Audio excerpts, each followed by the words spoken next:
With the government now back open, lawmakers in the House are turning their attention to the Epstein files. Hello, I'm Mimi Jung, tracking the latest headlines. Democrats and a House Oversight Committee released new documents from the estate of convicted sex offender Jeffrey Epstein. They mention President Trump often. The president has called it a hoax and called for the Department of Justice to look into other Epstein ties, including some high-profile Democrats. And in the coming days, the House is expected to vote on whether to release all the case files. We'll dive into all of that today. Let's start with those new documents. It's 20,000 pages that include email exchanges where Epstein mentions high-profile figures by name, including Trump.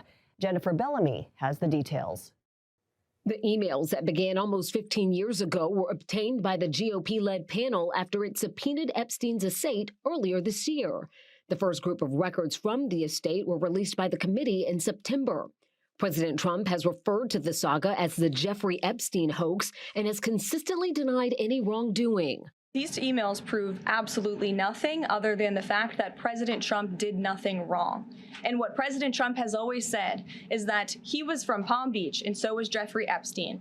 Jeffrey Epstein was a member at Mar-a-Lago until President Trump kicked him out because Jeffrey Epstein was a pedophile and he was a creep.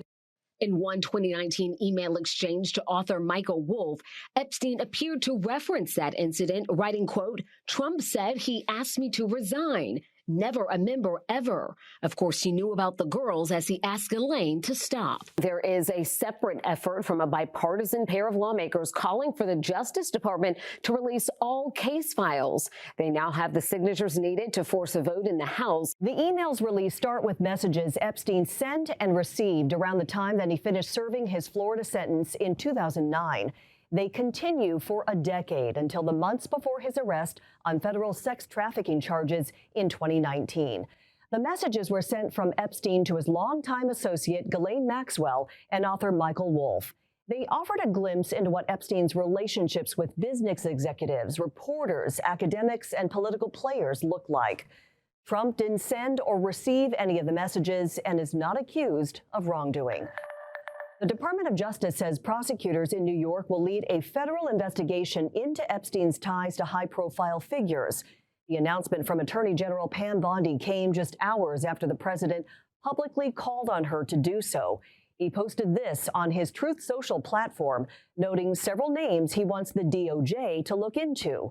They include some of his perceived political opponents, such as former President Bill Clinton, former Treasury Secretary Larry Summers, and billionaire tech investor Reid Hoffman. Trump also mentioned J.P. Morgan Chase. The president's directive is his most notable so far to try to discredit a bipartisan push to release all of the Epstein case files. Representative Adelita Grijalva signed a discharge petition that triggered the House vote to release those files.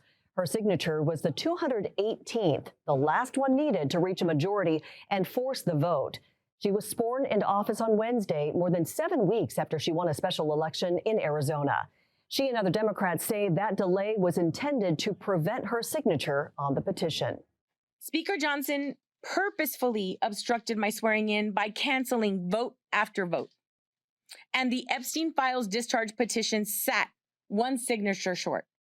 With my signing, we move one step closer to the truth that they will try to deny, but that survivors deserve their day of justice, and the American people demand it. Speaker Johnson has pushed back on claims that he obstructed the Epstein files vote.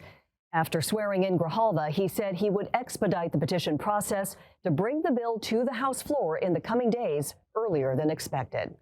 The decision to move forward quickly with the vote marks a change in strategy for the House Speaker and for the White House. A senior White House official says there's now an understanding that the vote on this is a, quote, inevitable reality.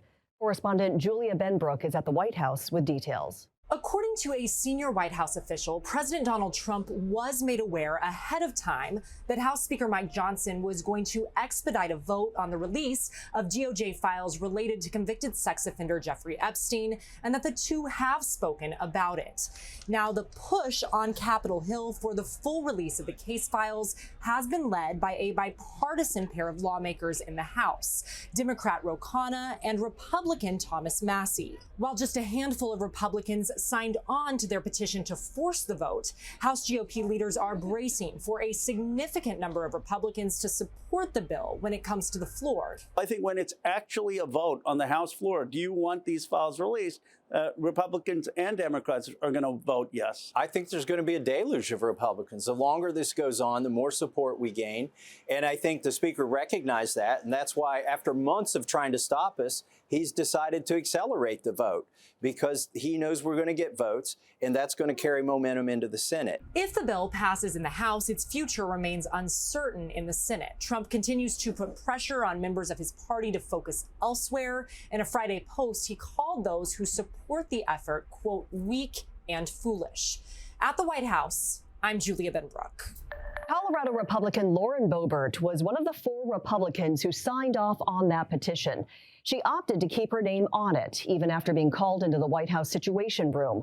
The White House confirmed she was there, but insists the meeting was in the name of transparency rather than a last-minute push to pressure her to remove her signature. Boebert also told CNN the White House wasn't pushing her. The president never asked me to take my name off of the discharge petition. But did he raise any concerns about you taking that position? The president has not forced me to do anything. The president has not put pressure on me. I was not asked by the president to remove my name. Every conversation that I had was welcomed and very civil. And, it's okay for people to have discussions about things that are going on with our nation. The other 3 Republicans who signed the petition include Representative Thomas Massie of Kentucky, who helped introduce it, along with Marjorie Taylor Greene of Georgia and Nancy Mace of South Carolina. If everyone who signed the petition supports it on the floor vote, it'll pass. The tougher test will come in the Senate, where Republicans hold a 53-47 majority. It would likely take 60 votes to pass. If it passes the Senate, it would go to Trump and require his signature. Some of the women who have accused Epstein have been speaking out, asking for lawmakers to vote to release the files. The American people want transparency here. Survivors are very clear about needing and wanting transparency. This is not just about, a compelling story or, intrigue, right? This is actually about survivors getting puzzle pieces to understand the question of why were these people allowed to harm so many children and young women for so long and change the trajectories of so many people's lives. We need this information released. We need the government to release everything that's in these files, of course, with the appropriate redactions to protect the privacy of the survivors, but we really need this information to be out there so these crimes can be investigated. I think it's really upsetting to us that this is so politicized when it's not a political issue. This was a crime, and it's a crime of sex trafficking, and we really just want to see justice for the crime that happened to us. Epstein killed himself in a Manhattan jail while awaiting trial in 2019 on charges that said he sexually abused and trafficked dozens of underage girls. We've got more coverage coming up after the break.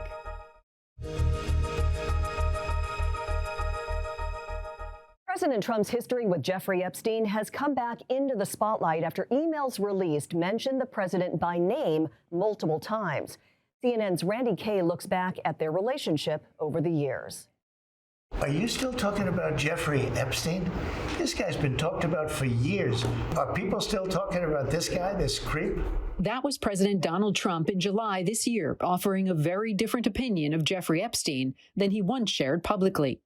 In 2002, long before he became president, Trump told New York Magazine he'd known Jeffrey Epstein for 15 years and called him a terrific guy. He's a lot of fun to be with. It is even said that he likes beautiful women as much as I do, and many of them are on the younger side, Trump told the magazine. Over the years, the two have been spotted many times in public together. This NBC video shows Trump and Epstein socializing in 1992 at a party at Trump's Mar-a-Lago estate. The video, released in 2019, shows Trump appearing to say to Epstein, "Look at her back there. She's hot," while Epstein smiles and nods. Former swimsuit model Stacey Williams, who dated Epstein in 1993, told CNN in an interview Trump was Epstein's wingman. They were best friends. They were very close. The two men flew together as well. These flight logs show Trump traveled on Epstein's jet 4 times in 1993, twice in 1994, and once in 1995 and in 1997. The logs were made public during Ghislaine Maxwell's 2021 trial, where she was convicted of sex trafficking, among other things. Epstein also attended Trump's wedding to Marla Maples at New York's Plaza Hotel in 1993. In 1997, Trump added this personal note to Epstein inside a copy of his book, The Art of the Comeback. It reads, "To Jeff, you are the greatest," according to the New York Times. That same year, the two men were photographed together at Mar-a-Lago. This exclusive CNN video shows Epstein and Trump chatting in 1999 before a Victoria's Secret fashion show. Despite all of that, during a court deposition here in Palm Beach in 2010, Epstein refused to answer many questions about his association with Trump. And Trump has continued to try and distance himself from Epstein as recently as July. This was the story he told about kicking Epstein out of Mar-a-Lago. He took people that worked for me, and I told him don't do it anymore, and he did it. I said, stay the hell out of here. More recently, Trump had to answer about a letter bearing his name found in a birthday book created by Ghislaine Maxwell for Epstein's 50th birthday. The letter, according to the Wall Street Journal, contained the outline of a naked woman and a message, "Happy birthday, and may every day be another wonderful secret." Trump denied authoring the letter and sued the Journal for defamation. It's not my signature, and it's not the way I speak. And anybody that's covered me for a long time knows that's not my language. Randy Kaye, CNN, Palm Beach County, Florida. A statue of President Trump and Epstein has popped back up in the nation's capital. It's outside a shop called the Bus Boys and Poets in Northwest D.C. The statue has popped up over a few times over the last several months, most recently on the National Mall. It shows Epstein and the president holding hands and skipping. Its reappearance is getting mixed reaction. And I think it's an absolutely fabulous tribute to our existing president. It says what needs to be said. It gives a tribute to a city that knows how to make a good statement. The shop issued a statement saying the statue is a form of political satire and free speech meant to spark conversation. That does it for us today. We'll track that vote in the House and what happens next in Congress. For now, I'm Mimi Jung. Thanks for watching.